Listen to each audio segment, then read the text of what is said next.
Hi, folks. Welcome to the Thursday Thought.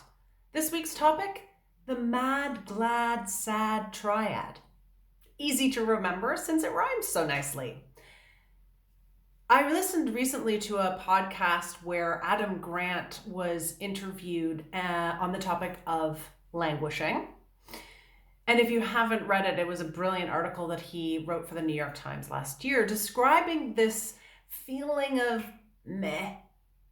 We didn't really have a word for meh, but a lot of people were and still are feeling that not quite great, right? Not depressed, still actively participating in life, but not great. And a monosyllabic grunt isn't actually that helpful as a descriptive word.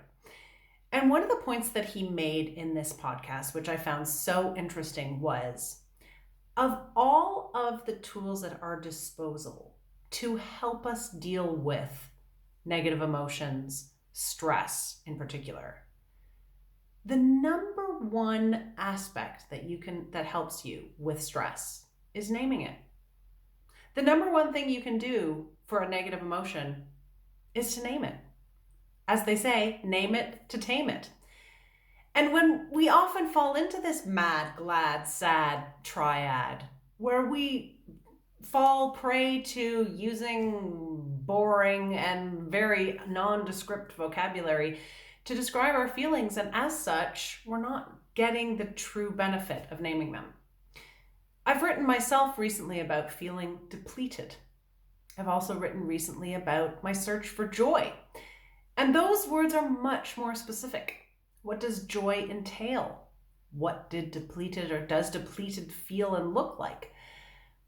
And so my thought for this week is, as we are feeling so many different things as the world is taking us on another journey of headlines and trauma, when we're still depleted from the trauma we experienced already in the pandemic, having the right vocabulary to describe what you're feeling is a powerful weapon in itself. So maybe have a think about where you fit on the emotional wheel, where you are on the feelings wheel this week, and try naming your feelings in order to tame them. I wish you well. Be safe. Stay healthy. I'll see you next week.